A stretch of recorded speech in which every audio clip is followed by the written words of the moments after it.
बिस्मिल्लाहिर्रहमानिर्रहीम। नाज़रीन, आप देख रहे हैं मेरा यूट्यूब चैनल और बात हो रही है आजकल आपने देखा होगा कि एजुकेशन के ऊपर बहुत सी कन्फ्यूजन है कि जनाब बोर्ड्स एग्ज़ाम कैसे होंगे। कैंसिल कर दिए पहले वफाकी वज़ीर ने, और उसके बाद पहले भी मैंने आपको वीलाग में बताया था कि वफाकी वज़ीर जो हैं, वज़ीर तालीम जो हैं, जनाब शफ़कत महमूद साहब, उन्होंने जल्दी में बहुत कुछ कर दिया। उन्होंने बोर्ड से मशावरत नहीं की, उन्होंने मुतलका जितने भी स्टेक होल्डर्स हैं उनसे मशावरत नहीं की और बहुत जल्दी में अप्रूवल लेके उन्होंने प्रेस कॉन्फ्रेंस यानी मीडिया से बात कर दी। तमाम यानी 22 करोड़ आवाम के लिए कन्फ्यूजन पैदा कर दी, चारों सूबों के लिए कन्फ्यूजन पैदा कर ली, क्योंकि उनसे मशावरत नहीं की गई थी। उसके बाद हम देख रहे हैं कि उन्होंने कहा जी 11 मई को, 12 मई को भी आज देखने में नज़र आया, और फिर अब वो कह रहे हैं जी कि 15 मई को फाइनल हतमी फैसला जो है वो सामने आएगा। लेकिन आज जो चीज़ें सामने आई हैं वो आपके सामने रखता हूँ। पंजाब बोर्ड कमेटी चेयरमैन का इजलास हुआ, जिसकी सदारत वज़ीर आला जो वज़ीर बराए आला तालीम हैं यासिर हमैयूं, राजा यासिर हमैयूं, उन्होंने की। और फिर उन्होंने मीडिया से भी गुफ्तगू की, एक प्रेस रिलीज़ भी जारी की और कन्फ्यूजन दूर करने की कोशिश की, लेकिन मुकम्मल कन्फ्यूजन दूर नहीं कर सके। अभी वो भी कन्फ्यूजन के शिकार हैं जी कि हम आगे आने वाले दिनों में जो है वो ये लग रहा है कि जैसे वफाकी वज़ीर जो है बराए तालीम जो शफ़कत महमूद है, उन्होंने जल्दी से जो फ़ैसले कर लिए हैं, अब उसको दबाने की कोशिश की जा रही है। उसकी बेस पे जो है ना बाकी लोगों को प्रेशराइज़ किया जा रहा है कि आप ऐसे कर लें, ऐसे कर लें, क्योंकि ग्राउंड रियलिटी कुछ और है। पंजाब और सिंध में मैट्रिक का एग्ज़ाम हो चुका है। ये शफ़कत महमूद साहब को शायद पता नहीं था, आवाम को भी पता होना चाहिए। इनमें बोर्ड्स एग्ज़ाम हो चुके हैं। अब डेफिनेटली जो तलबा जिनकी जो जो एग्ज़ाम दे चुके हैं, उनको अगर वैसे प्रमोट किया जाए तो ज़ाहिर है वो अजीब तरह की बात बनती है। उनका सिर्फ मार्किंग रहती है, और मार्किंग के लिए कहा जा रहा है कि उनको कह दिया गया है पंजाब में। और अब सिंध की जो वज़ीर तालीम है उनकी अलग से प्रेस कॉन्फ्रेंस में, अलग से मैं आपको बताऊँगा। लेकिन एनी हाउ उन्होंने कहा जी कि क्लास 10th के एग्ज़ाम जो है वो हो चुके हैं, मार्किंग हो रही है, और 2 सब्जेक्ट तक जिन बच्चों के अगर फेल हो जाते हैं उनको ग्रेस मार्क दे के उनको पास कर दिया जाएगा। और अगर वो बच्चे जो सपोज़ अगर फेल हो जाते हैं, वो नहीं लेना चाहते वो ग्रेस मार्क, वो आगे आने वाले यानी नेक्स्ट ईयर में एग्ज़ाम देना चाहते हैं, तो उनके लिए ओपन है कि वो इनमें से कोई भी ऑप्शन ले सकते हैं। फिर एक और भी इसमें बात आ रही है कि जनाब अगर एग्ज़ाम नहीं होगा, सपोज़ अगर 9th यानी 10th का एग्ज़ाम, ये 9th का एग्ज़ाम नहीं होगा तो 10th के साथ एग्ज़ाम देंगे, 11th का नहीं होगा तो यानी वो 12th के साथ एग्ज़ाम देंगे। वो प्रमोट हो जाएंगे, लेकिन एग्ज़ाम फिर भी ऑप्शन मौजूद होगा। अगर प्रमोशन में किसी को ये होगा कि जनाब ये गलत प्रमोट हुआ, तो वो ऑप्शन ले सकता है कि वो एग्ज़ाम दे सकता है। इस तरह की जो चीज़ें हैं अभी तक क्या सरैयाँ मौजूद हैं, लेकिन उसमें सोचा जा रहा है, क्योंकि बहुत सी लोग ये कह रहे हैं कि बच्चों की जिनकी तैयारियां हैं वो क्या करेंगे, मेरिट कैसे बनेगा अगर एग्ज़ाम ही नहीं देंगे। तो एक तो ये कहा जा रहा है कि जनाब मैट्रिक की अभी तक बात हुई है कि उनको ग्रेस मार्क दे के पास किया जाएगा, लेकिन अगर वो नहीं चाहेंगे तो वो दोबारा से एग्ज़ाम दे सकेंगे। उसके बाद 9th और 11th को पास कर दिया जाएगा और कहा जाएगा अंदा साल 9th और 10th और इसी तरह उसका एग्ज़ाम इकट्ठा हो लिया जाएगा, ताकि यानी जो 9th से 10th में और 11th से 12th में जिनको प्रमोट किया गया, अगर उनको कोई इशू है तो वो भी दे सकते हैं। और दूसरी तरफ ये भी कहा जा रहा है कि प्रमोट किया जाएगा लेकिन एग्ज़ाम फिर भी होगा कंपोजिट। तो ये भी एक कन्फ्यूजन अभी तक बरकरार है जो क्लियर नहीं हो पा रहा। फिर ये भी कहा जा रहा है कि अगले साल 10वीं और 12वीं के इम्तिहानात कंपोजिट भी लेने की तजवीज़ पर ज़ेर गौर है कि अगर जो बच्चे 9th से 10th में जो है वो प्रमोट किए जाएंगे और फिर 11वीं से 12वीं में प्रमोट किए जाएंगे, उनका नेक्स्ट ईयर कंपोजिट एग्ज़ाम जो है वो लिया जाएगा। और कुछ कह रहे हैं कि जनाब ये ऑप्शन दिया जा रहा है कि प्रमोट तो कर दी जाएगा, लेकिन जो एक्सेप्ट नहीं करेंगे उसको, क्योंकि वो बैकग्राउंड देख के वो प्रमोट करेंगे, तो वो फिर आगे 9th यानी 10th में 9th का एग्ज़ाम लेंगे, 12वीं में 11वीं का भी साथ एग्ज़ाम लेंगे। एक चीज़ ये। फिर ये भी कहा जा रहा है कि 9th और 10th में प्रमोट तो कर दिया जाएगा 9th 10th वालों को, लेकिन इम्तिहानात ज़रूर देने होंगे। अगेन एक कन्फ्यूजन जो है वो क्रिएट की जा रही है। फिर ये कहा जा रहा है कि ताकि बच्चे तैयारी का जो है वो जो बच्चे तैयारी करके बैठे हुए हैं, जो मेरिट की बात कर रहे हैं, फिर आगे आपको पता है कि इंजीनियरिंग में, मेडिकल में, IT में, बिज़नेस में जो बड़ी यूनिवर्सिटीज़ हैं और जो उनकी रैंकिंग बेहतर है, वहाँ पर सिंपल प्रमोट किए गए बच्चों में कन्फ्यूजन रहेगा किस तरीके से उनको एडमिशन दिया जाए। तो एक अलग से एक मसला इशू रहेगा। फिर ये भी कहा जा रहा है कि पिछले सालों में जो लोग फेल हुए हैं, जो पहली बार दे रहे हैं कंपोजिट या सप्ली के जो स्टूडेंट है या जो इम्प्रूवमेंट कर रहे हैं, उनके हवाले से भी अभी फ़ैसले नहीं हुए, वो बाकी हैं फ़ैसले। उसमें ज़ाहिर है मुख्तलिफ बोर्ड से मुख्तलिफ तरह के रेशो है, लेकिन ओवरऑल कहा जा रहा है कि 25 से 30% रेशो बन सकती है पूरे पाकिस्तान में। तो ये कन्फ्यूजन जो है वो आने वाले दिनों में कहा जा रहा है जुमे को ऐलान करेंगे।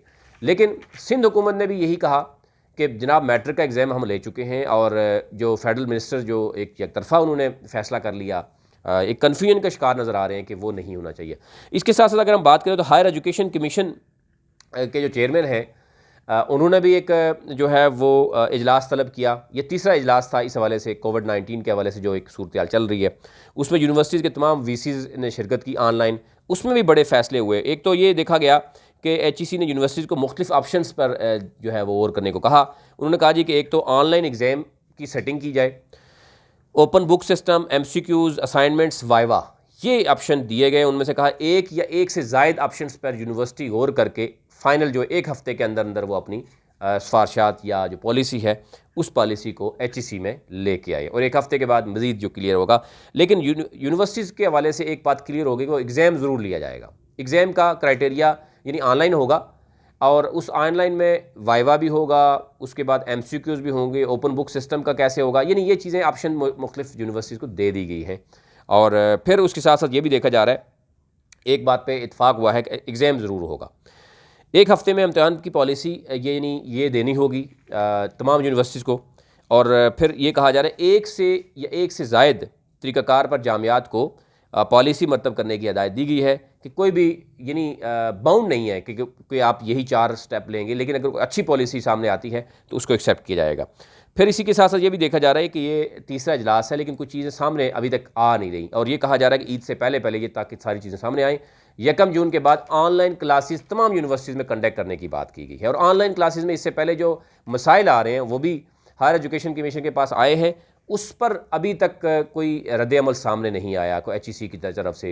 और चेयरमैन की तरफ से ये कह देना कि यूनिवर्सिटीज़ खुद उन तमाम मसाइल का हल करें और आवाम जो बच्चों के मुस्तकबिल के साथ खेला जा रहा है। यूनिवर्सिटीज़ ने फ़ीस अपनी ले ली है, प्राइवेट यूनिवर्सिटीज़ ने।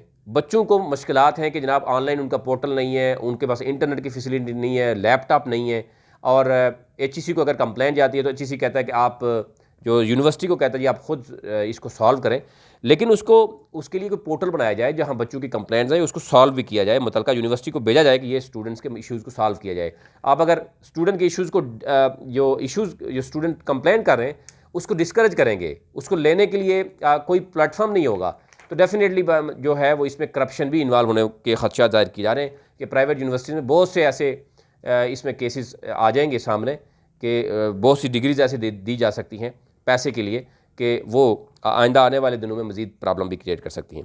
अब इनके लिए जो बच्चों के मसाइल में ये कहा गया है कि जनाब ऑनलाइन फैकल्टी जो ऑनलाइन फैसिलिटी जो है वो क्या है, उसमें क्या क्या लैक कर रहा है। इंटरनेट इश्यूज़ आ रहे हैं बच्चों को, क्योंकि बच्चे ऐसे भी हैं जो दूर दराज एरियाज़ के हैं, पहाड़ी इलाकों के हैं या GB या ऐसे एरियाज जहाँ पे इंटरनेट की फैसिलिटी वो नहीं है या 2G 3G से अबव नहीं है, जिसकी वजह से मुश्किलात आ रही हैं, ऑनलाइन क्लास में बच्चा अटेंड नहीं कर सकता। फिर ये कहा जा रहा है कि लैक ऑफ जो इंटरनेट जिन एरियाज़ में है, इंटरनेट नहीं है उन एरियाज़ में, उसके लिए क्या लाहे अमल तैयार किया जाएगा। तो ये सारी सूरत अभी बात हो रही है इस पर और इसमें कोशिश की जा रही है कि इस पर यानी चीज़ों को क्लियर करके नेक्स्ट वीक तक लाया जा सके। इसके साथ साथ अगर मैं बात करूँ तो जो all Pakistan private schools federation है, उनका भी एक मुश्तरका एलामिया सामने आया है। उसमें बड़े अच्छे फ़ैसले भी कुछ किए गए। एक तो कहा गया है कि जनाब 15 जुलाई तक तालीमी इदारों को बंद करना, हुकूमती फ़ैसले को उन्होंने मुस्तरद किया। ये समझ से बालातर है, ज़ाहिर है ये हुकूमत की पॉलिसी है। कोरोना वायरस के आए रोज़ मरीज़ बढ़ते हुए नज़र आते हैं, तो बच्चों का मुस्तकबल से बेहतर ज़्यादा ज़रूरी यह है कि उनकी सेहत का ख्याल रखा जाए। फिर उन्होंने कहा जी कि कोरोना वायरस से जारी लॉकडाउन के बायस से 2 करोड़ तलबा के तालीमी नुकसान का अज़ाला नामुमकिन है। 15 जुलाई तक तालीमी इदारों के बंदिश से 50% तालीमी इदारे मुकम्मल बंद और 10 लाख लोग बेरोज़गार हो जाएंगे। ज़ाहिर है उनका ये कहना है कि तमाम जो टीचर्स हैं उनकी तनख्वाहें फ़िक्स हैं और 90% स्कूल की इमारतें जो हैं वो प्राइवेट सेक्टर्स में हैं, यानी वो रेंटेड हैं, उनके लिए कोई पैकेज का ऐलान किया जाए, ये उनकी तरफ से कहना है। फिर ये भी कहा गया कि स्कूल की टाइमिंग सुबह 7 से 10 किया जाए, 2 शिफ्टें लगाई जाएँ, सोशल डिस्टेंस को हम मैनेज कर लेंगे। फिर उन्होंने एग्जांपल भी दी कि चीन के सूबे वुहान में, इंडिया में, ईरान में, बांग्लादेश और स्पेन समेत कई ममालिक में तालीमी इदारे खुल चुके हैं, लेकिन उन्होंने ईरान के हवाले से और बांग्लादेश के हवाले से शायद अभी क्योंकि बंद हो रहे हैं, खुल नहीं रहे।